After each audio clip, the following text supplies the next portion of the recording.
When the pressures of life mounts, and it seems as if it's one catastrophe after another, it causes us to ask, why me? Give me 10 minutes. I just need 10 minutes to help you reframe the question and change your perspective. It's now time for a new episode of It's Just 10 Minutes.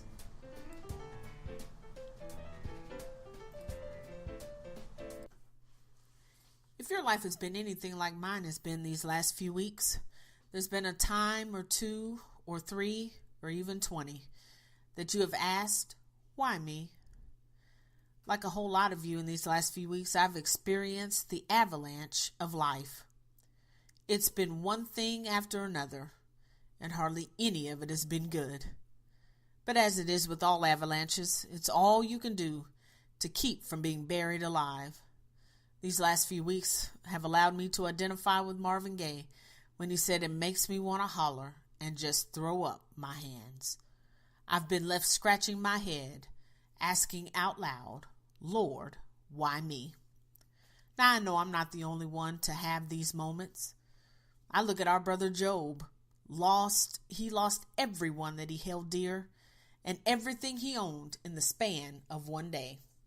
Now, it's not recorded in the Bible, but surely at some point he had to think to himself, Lord, why me?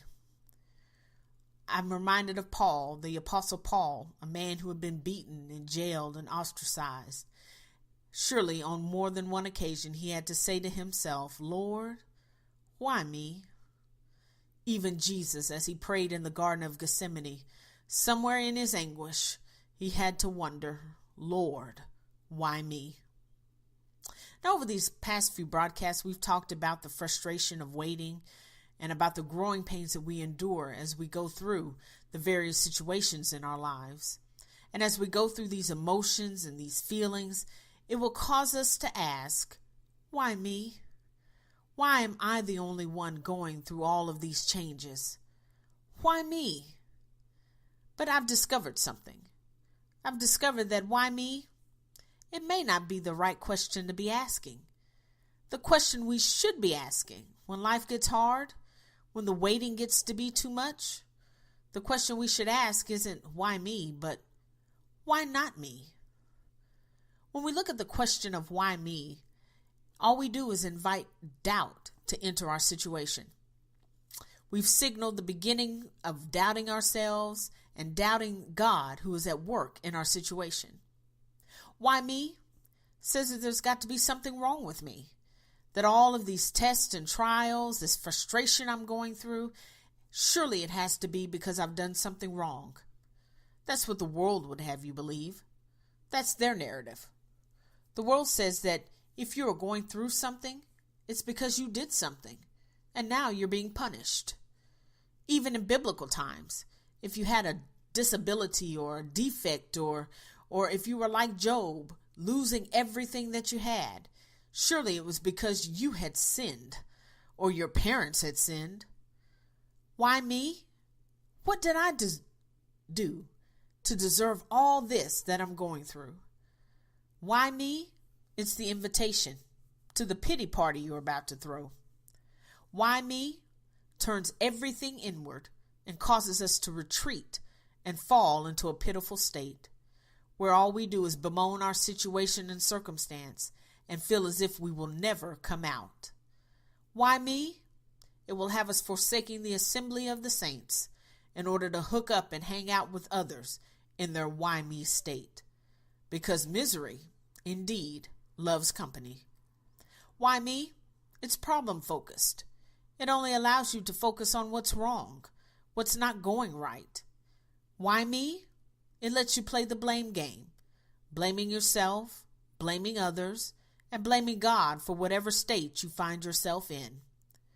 Asking why me? You know who loves to answer that question for you? The enemy. Oh yeah, the enemy loves to answer the why me question.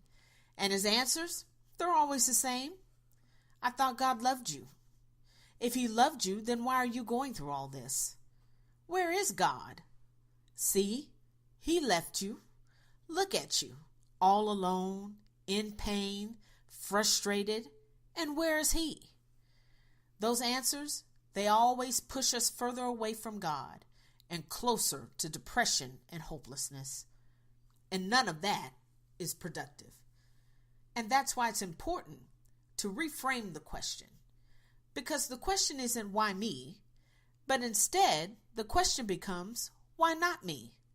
Why shouldn't it be me going through all of this? Because as believers, it's never a question of if we go through anything, but when. And when we ask, why not me, instead of inviting doubt, we activate our faith. Yes, faith. Faith, the substance of things hoped for, evidence of things not seen. Faith, the belief that even though it may not look like things are turning around for me, I know that it's about to turn any day now.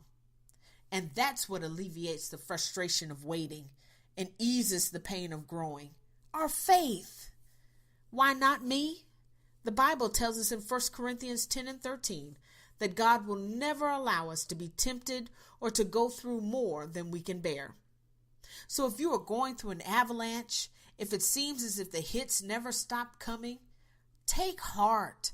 You know what that means? God has a lot of confidence in you. Look back at our brother Job. When the devil came looking for someone, it was God who offered him Job. God pointed out Job. He knew what the enemy had planned, but he chose Job anyway. And when we go through the trials and tribulations of life, and the pressure seems to be so heavy, it's as if our very breath is being squeezed out of us. Perhaps God has chosen us because he knows we can handle it. Why not me? That's a question that God himself gets to answer. Where the enemy would plant seeds of doubt, God, when he answers, he gives us hope. He lifts us up and he encourages us. He answers with Jeremiah 29 and 11.